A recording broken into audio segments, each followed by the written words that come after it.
السلام علیکم۔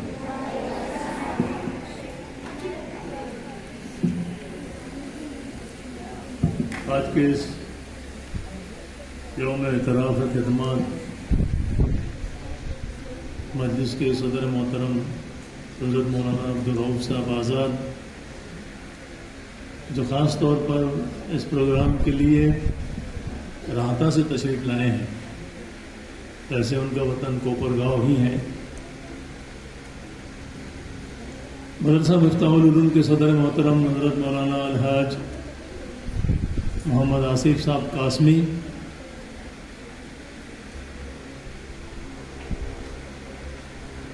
یہاں اس مجلس کے لیے حاضر محترم فقیر محمد صاحب قریشی، ماجی کونسلر، محترم جناب اقبال بھائی، ہمارے دوست محترم جناب ایاز بھائی اتار، اور ہمارے جماعت کے ساتھی محترم جناب محمد یوسف صاحب، اس ادارے کے سبھی اساتذہ، معلمات اور ہماری قوم و ملت کا مستقبل جو اس ادارے کے طلباء اور طالبات ہیں، آپ سب لوگ، ہو عزم محکم تو ہوتی ہے بلائے پسپا، ہو عزم محکم تو ہوتی ہے بلائے پسپا، کتنا طوفان پلٹ دیتا ہے ساحل تنہا،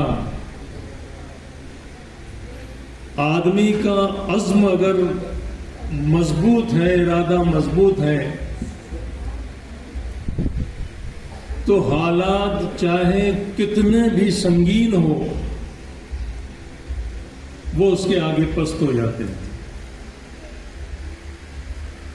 اور اس بات کے ہم شاہد ہیں، ہم نے اپنی آنکھوں سے اس کا تجربہ کیا ہے، حضرت مولانا منیر احمد صاحب کے ساتھ کام کرتے ہیں۔ کچھ لوگوں کو آج کے پروگرام سے اعتراض ہو سکتا ہے، اعتراض کرنے والے کرتے رہیں، مجھے اس کی پرواہ نہیں۔ اس سے پہلے بھی کچھ لوگوں نے شکایت کی تھی کہ بھئی تم اسی بہانے برسی منا رہے ہو، مجھے ان کی عقل اور سوچ پر ترس آتا ہے۔ اگر ہم ہماری قوم کے قائد اور رہبر کو یاد نہ کریں، اگر یاد کرنا اگر بدعت ہے تو بڑا افسوس ہوتا ہے۔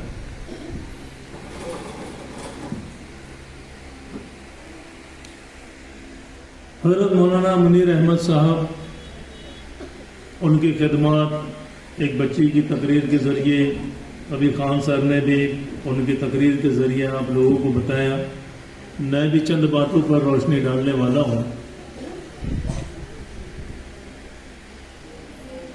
مولانا کی شخصیت ایک آئس برگ ہوتا ہے، سمندر میں جب برف جمع ہوتی ہے تو اس کا ایک ٹیلا سا چھوٹا سمندر کی سطح کے اوپر نظر آتا ہے، لیکن اگر اس کو گہرائی میں دیکھے تو وہ بہت بڑا ہوتا ہے، وسیع ہوتا ہے۔ مولانا کی شخصیت بالکل ایسی ہی تھی، جو نظر آنے میں تو ایک آئس برگ کی طرح پانی کی سطح پہ نظر آنے والا ایک چھوٹا سا ٹیلا، لیکن جب جو ان کی گہرائی میں اترتا جاتا ہے، اس کو اس بات کا اندازہ ہوتا ہے کہ یہ کتنا وسیع ہے، کتنا بڑا ہے۔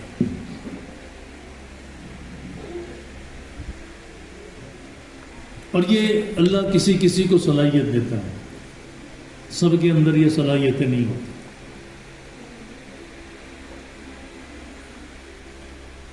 جن کے اندر یہ صلاحیت ہوتی ہے ان کی نظر بھی بہت وسیع ہوتی ہے۔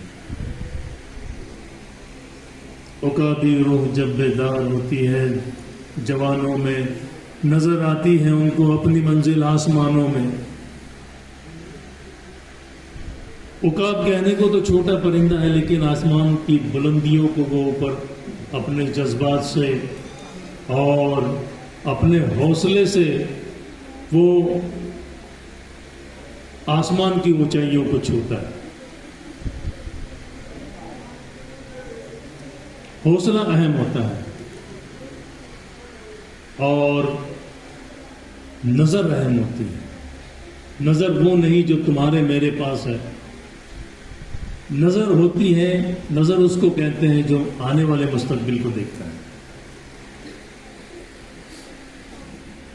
مدرسہ مفتاح العلوم کی بنیاد کوپرگاؤں شہر میں عجیب سی بات لگتی ہے۔ یہاں کوئی ماحول نہیں تھا، لیکن اس کے باوجود مدرسہ مفتاح العلوم کی بنیاد یہاں پر پڑی۔ کن حالات میں پڑی یہ وہ لوگ جانتے ہیں جو آج 55-60 سال کے ہو گئے ہیں، آپ لوگوں کو اس کا علم نہیں۔ اور کسی بھی کام کی شروعات ایک چھوٹے سے پہلے قدم سے ہوتی ہے۔ سفر چاہے آپ لوگ کتنا بھی بڑا کر لو، ہر لمبے سفر کی شروعات پہلے قدم سے ہوتی ہے۔ یہ ایک چینی مثل ہے کہ اگر تم کو لمبا سفر کرنا ہے تو ایک قدم تو تم کو پہلے بڑھانا پڑے گا، اور ایک ایک قدم کر کے آدمی آگے بڑھتا ہے۔ ایسے ہی شروعات مدرسہ مفتاح العلوم کی ایک جھوپڑی کے شکل میں ہوئی۔ 4-5 بچے تھے جو آج مولانا محمد یاسین صاحب ملی، حافظ محمد خان، ان جیسے جو طلبہ اس زمانے میں بنیادی طلبہ تھے جنہوں نے یہاں پر مدرسے میں ایڈمیشن لیا۔ اس وقت کسی نے یہ نہیں سوچا تھا کہ یہ ادارہ ایک دن پورے مہاراشٹر میں ایک نامور ادارہ کہلائے۔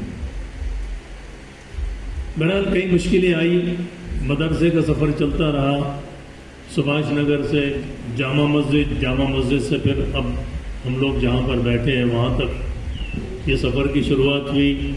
پہلے ایک روم بنا، پھر 2 بنے، پھر عمارت بنی،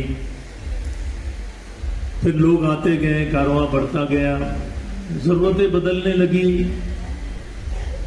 امیدیں بڑھنے لگی، آرزویں بڑھنے لگی، اور لوگوں کو یہ لگنے لگا کہ مدرسے میں طلبہ علوم دین کو تو سیکھ رہے ہیں، حافظ قرآن تو بن رہے ہیں، عالم دین تو بن رہے ہیں، لیکن ان بچوں کے لیے اگر عصری تعلیم کا انتظام بھی ہو جائے تو پھر سونے پہ سہاگا ہو۔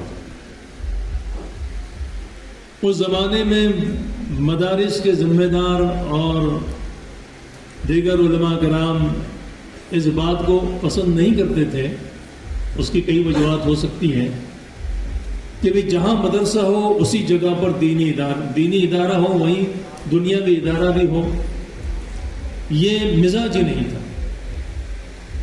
لیکن 1982 میں حضرت مولانا منیر کے ذہن میں یہ بات آئی کہ یہاں پر دینی ادارہ کے ساتھ ساتھ دنیاوی ادارہ بھی ہونا چاہیے، عصری تعلیم کا انتظام بھی ہونا چاہیے۔ 7ویں جماعت تک تعلیم کا انتظام تھا۔ نگر پالیکا کے اسکول نمبر 4 جو آج جانی جاتی ہیں، جامع مسجد میں وہ اسکول چلتی تھی، اور وہاں پر 7ویں تک نظم تھا۔ 7ویں کے آگے بچوں کو اگر آگے تعلیم حاصل کرنا ہے تو یا تو مراٹھی اسکولوں میں ہم کو جا کر اگلی تعلیم حاصل کرنا پڑتی تھی، یا پھر بہت سارے بچے جو ہیں 7ویں کے بعد اسکول چھوڑ دیا کرتے تھے۔ بہت چھوٹے بچے ہوتے تھے جو اگلی تعلیم کو جاری رکھتے تھے۔ میں بھی ان میں سے ایک خوش قسمت ہوں۔ میں نے بھی اردو اسکول نمبر 4 میں اپنی بنیادی تعلیم کو مکمل کیا۔ 7ویں جماعت تک میں وہاں پر پڑھا۔ ہمارے 7ویں جماعت کے کلاس میں کل 16 بچے تھے، جس میں سے میں سمجھتا ہوں جہاں تک مجھے یاد آتا ہے 3 بچوں نے گریجویشن کی۔ 16 میں سے صرف 3 بچے گریجویٹ ہو پائے، اور ان 3 میں میں ہی اکیلا ایک آگے بڑھ پایا جو ٹیچر نہیں تھا۔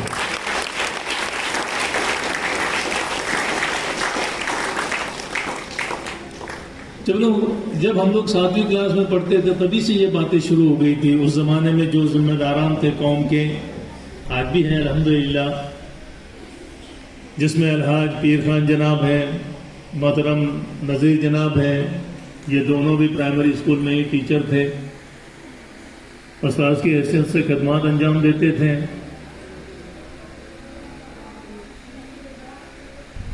ایڈوکیٹ عبد الرحمان داروالا، حاجی عبد الکریم صاحب قریشی، یہ ایسے گنے چنے لوگ تھے، اور ان کے ساتھی ان کی یہ تڑپ تھی کہ بھی ہمارے بچوں کے اندر ایک تعلیمی بیداری پیدا ہو اور ایک ایسا ادارہ یہاں پر قائم ہو جہاں پر ہمارے بچے کم سے کم، اس زمانے میں میٹرک کی بڑی اہمیت تھی، میٹرک ہو جانا بڑی بات تھی، تو کم سے کم ہمارے بچوں کا میٹرک تک کا انتظام ہو جائے، یہ ان لوگوں کی تڑپ تھی۔ اور ہم جس سال ہم لوگ 7ویں کلاس میں پڑھتے تھے، اسی سال ہمارے کلاس میں آ کر ان ذمہ داروں نے یہ اعلان کیا کہ آئندہ سال یہاں پر اردو ہائی اسکول شروع ہونے والی ہے، آپ لوگ مراٹھی اسکول میں داخلہ مت لو۔ ہم رک گئے، لیکن کسی وجہ سے وہ نہیں ہو پایا، ہم لوگ مراٹھی اسکول میں چلے گئے، وقت گزرتا گیا، آخرکار جب ہم گریجویشن کے لیے پہنچے اس وقت میں یہاں پر اسکول کی بنیاد پڑی 1982 میں۔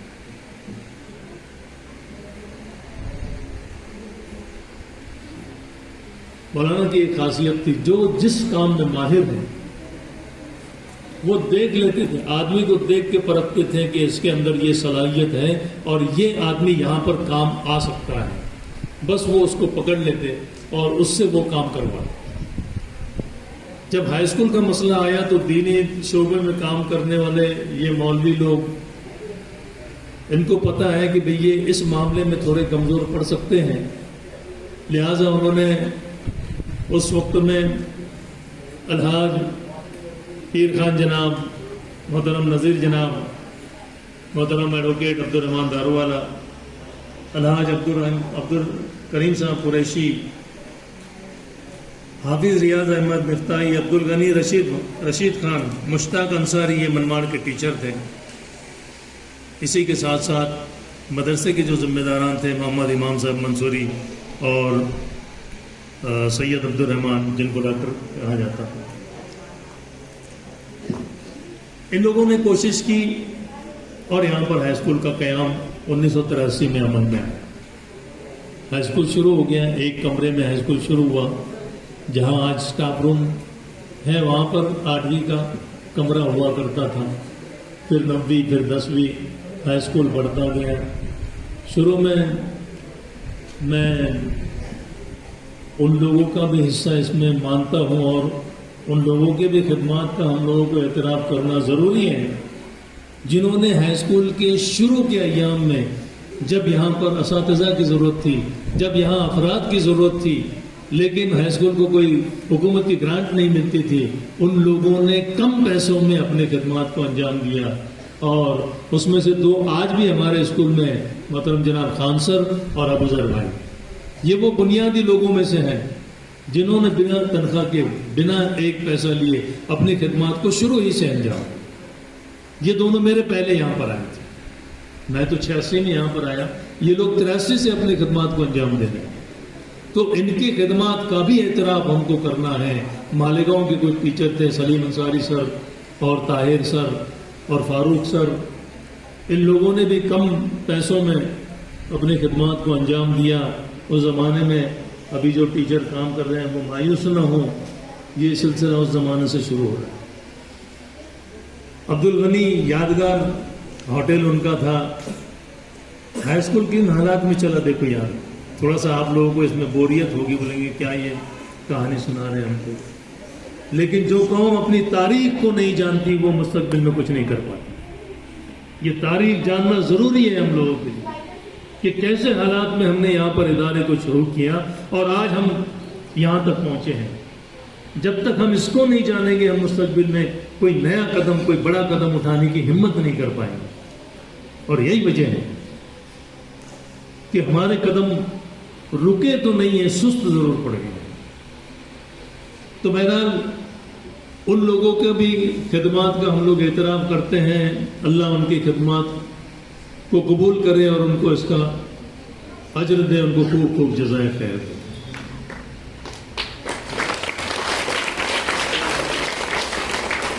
اگر وہ لوگ بنیادی طور پر خدمات انجام نہیں دیتے تو ہو سکتا ایک موقع ایسا بھی آیا تھا جب ذمہ داران اس نتیجے پر پہنچ گئے تھے کہ بھئی یہ اسکول کو بند کر دیں گے، لیکن یہ وہی لوگ تھے جن لوگوں نے ہمت نہیں ہاری اور اپنے خدمات دیتے رہے اور ہائی اسکول چل پڑی۔